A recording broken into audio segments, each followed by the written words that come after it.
There hath no trial or temptation or trouble taken you, but such as is common to all men.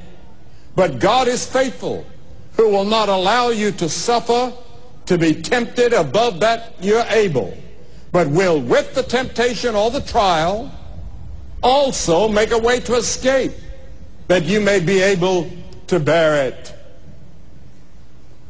Young people today are faced with so many problems, especially peer pressure. We were talking about it in the little room that I was in a few minutes ago. I asked the president of one of our great universities one time, I said, what is the greatest problem that you face on this campus? And he said, emptiness.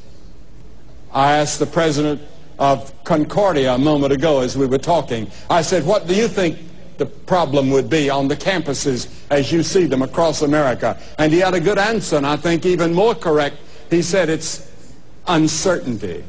And I think there is a great uncertainty on the part of young people today. We're talking about going to China in a few weeks. And as we study the Chinese universities, and as we read about China, and as we have been to the Soviet Union and to all the countries in the Eastern world, Eastern Bloc, we've preached in all those countries except Bulgaria. And I find the same thing there. Young people are uncertain. They're also under peer pressure.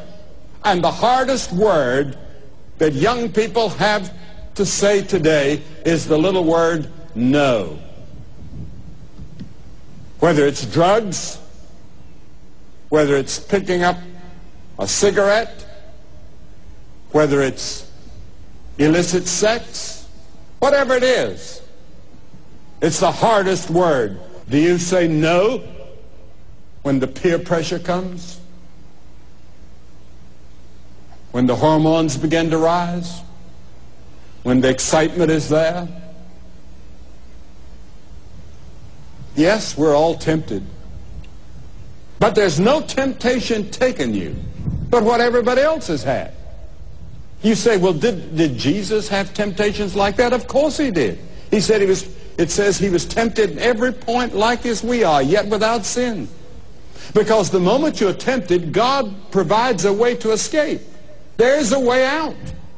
He provides it. But you have to make the decision to go that way, and when you make that decision, the Holy Spirit is there to help you and give you strength and courage. I believe in watching television. I remember when we first got a television set, we could barely get it. All we got was some snow, but we thought it was great when we saw a little movement. Now we have cable television. Get all kinds of things. But you have to discipline yourself.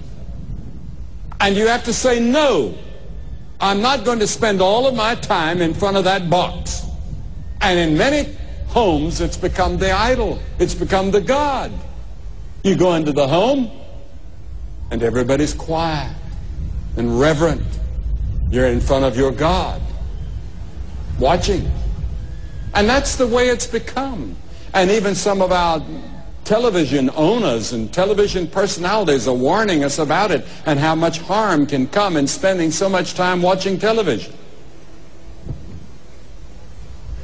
Jesus said in Luke 21:34, and take heed to yourselves, lest at any time your hearts be overcharged with surfeiting and drunkenness and the cares of this life, so that the day of death comes upon you unawares, or the day of his coming comes upon you unawares.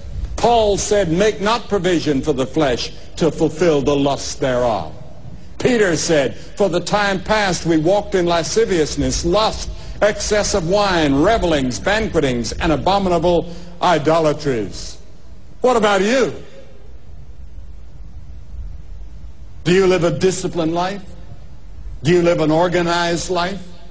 Have you got your life organized and disciplined to the point that you can say no to those things that you know that are hurting your body? You see, the Bible teaches that your body is the temple of the Holy Spirit.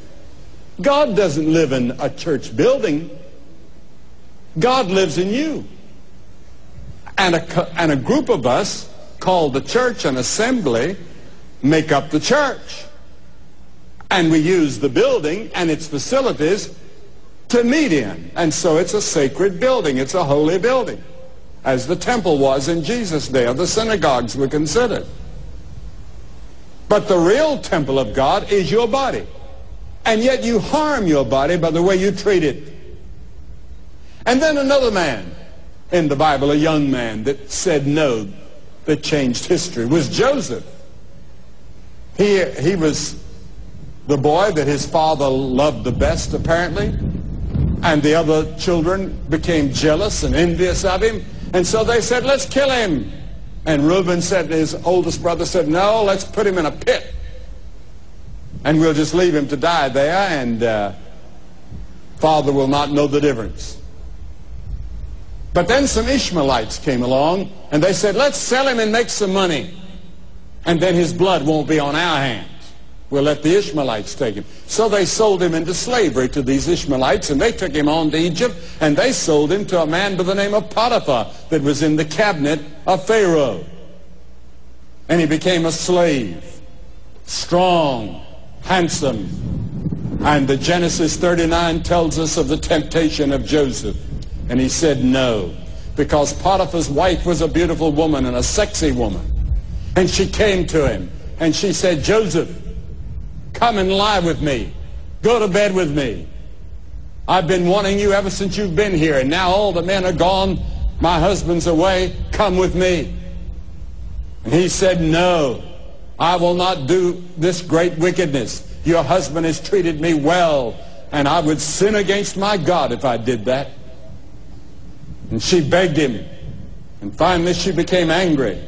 And he rushed out of the house and left his coat behind, and she began to scream and yell. She yelled, rape. He tried to rape me. And when her husband came home, he had Joseph thrown into prison.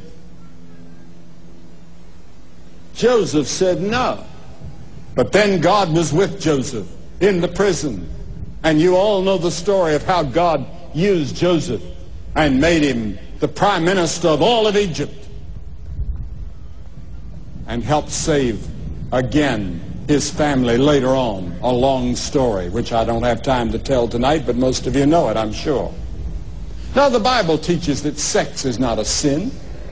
God gave it. It's a gift from God. It's the wrong use of sex that's the sin. God gave you the ability to make love, but within the bonds of matrimony, not outside. Adultery is wrong. That's when two people who are married, and then fornication, unmarried people. It's wrong. It's a sin. And I know that the tremendous urge, especially when you see it at every counter where they sell books and magazines. You see it on the television, you see it in the movies, you see it everywhere, and the whole atmosphere is saturated with the idea of sex.